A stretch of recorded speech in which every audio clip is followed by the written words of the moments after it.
Hey guys, I just wanted to go over the solutions to the problems that you did in section 6.1.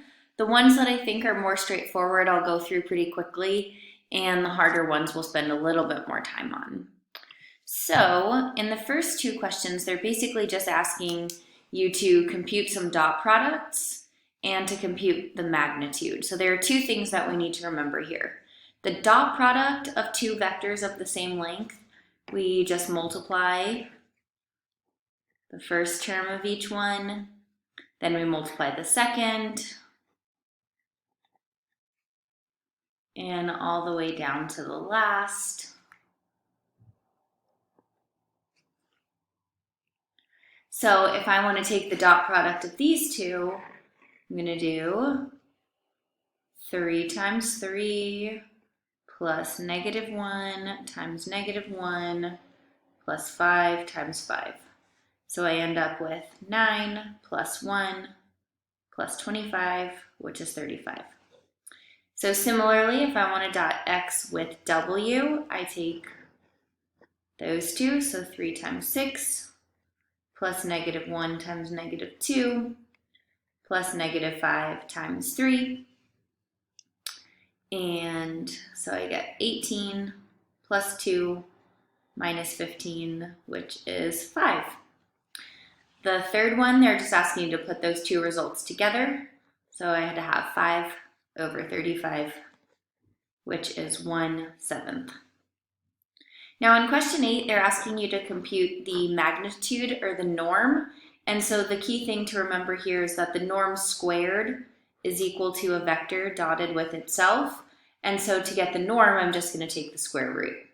So if I dot x with x, I'm taking the square root of 6 times 6 plus -2 times -2 plus 3 times 3, which is 36, plus 4 plus 9, square rooted, which is root 49, which is 7. So not so bad. Now we're on to the true or false. So this first question, u dot v minus v dot u equals 0, that's basically asking the exact same thing is the dot product commutative. So you can see that pretty easily from the definition of the dot product. This one would be u1 v1 plus blah, blah, blah, blah, blah, un vn. Oops, those aren't vectors, those are now scalars.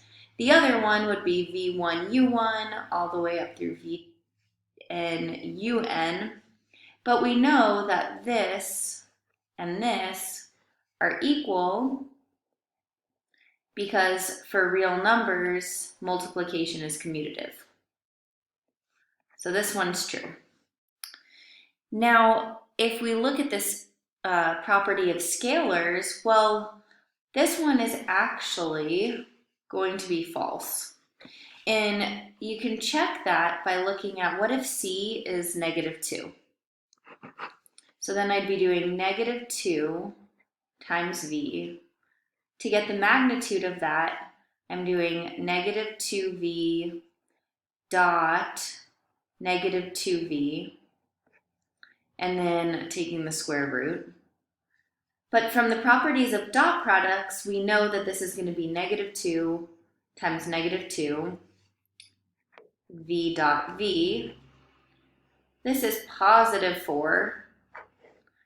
So when I take the square root of all of this, I end up with 2 times the magnitude of v, not -2 times the magnitude of v, which is what this would say.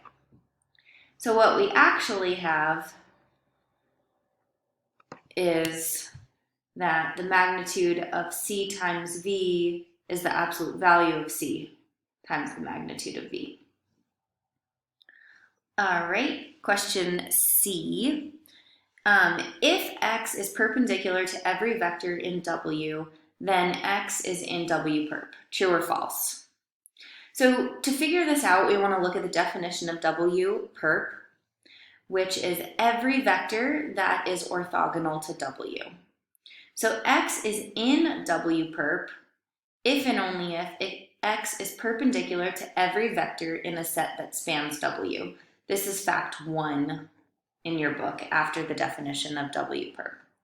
So if x is perpendicular to every vector in W, then x is definitely perpendicular to a set that spans W.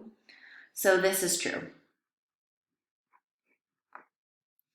To be a little bit more explicit, let W1, W2, WK span W, then x is perpendicular to W1, W2, WK because of what's given. Or sorry, because of that fact. And so x is in W perp. Letter D.